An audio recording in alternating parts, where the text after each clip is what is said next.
Lesbos, a Greek island just 10 kilometers from the Turkish coast. For the past 10 years, it has been one of the main entries to Europe for migrants. Many migrants have reported cases of violence from the Coast Guard. The Mavrouni camp, built on a former military site and difficult for the media to access, shelters more than 1,300 refugees. With our undercover camera, we managed to enter and meet Mahdi, a computer science student who fled Kabul a year ago after being threatened by the Taliban. This is where we line up for meals. Mahdi lives in this tent with 6 other people. There is no heating and no hot water.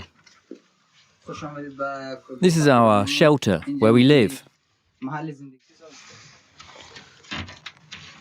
He tells us about the violence of the Greek Coast Guard and the sea crossing.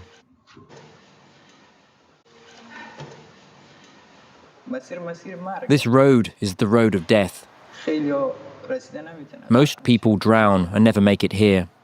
I couldn't even say goodbye to my parents. They would never have let me take this path. There is the risk of drowning and the coast guards who beat us. They beat us until we can't move anymore, sometimes to the point where someone has to carry us. This road is terribly hard. Several violent pushbacks have been reported in the agency, documented by the UN and NGOs. We investigated and obtained these rare images, boats intercepted, then forced back to the Turkish waters. According to the NGO Aegean Boat Report, nearly 100,000 people have been forced away since 2020. These pushbacks have steadily increased, peaking in 2023. At the same time, Turkish authorities claim to have prevented more than 250,000 departures that year. In this video, refugees are seen being repelled by the Greek Coast Guard. These Afghan women even claim that batons and knives were used during interception in order to force them to turn back. They were covered their faces with a black mask. And they hit us, they took all the things from us. There are many children here. In other verified footage, a boat appears without an engine. According to the passengers, the Greek Coast Guard removed it, leaving them adrift at sea. Most refugees arrive in Lesbos after several attempts to cross. Outside the camp, Layla collects testimonies from refugees who have been victims of pushbacks at sea. She knows this fear as she lived through it herself. Today, she works for the NGO Lesbos Legal Center and tries to document what many migrants are afraid to reveal. But it's difficult to find people who are willing to talk to since they're still in Greece, they're going through the procedure, they're waiting for decision, or even though they have rejection and they don't want to risk because they're afraid to have more trouble with the state, because this is the state bringing the violence itself. And for them, it's very scary to make a complaint against the state who is imposing this violence to them, and that's why they cannot talk very freely about it.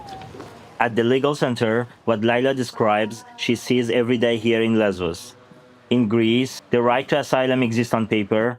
On the ground, thousands of children, women, and men are forced away or locked up in the camps under extreme conditions. There is no international water between Turkey and Greece, so people have the right to ask for asylum in the middle of the sea, because the Turkish water and the Greek water, they're bordering each other.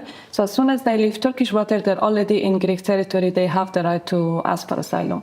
And Greece, by pushing people back, they're violating the international law. This is the testimony of an Ethiopian refugee collected by Layla, now living in Athens. What we experienced in Greece broke my heart. We were treated like animals, worse than animals. They beat, robbed, and abandoned us in a small inflatable boat.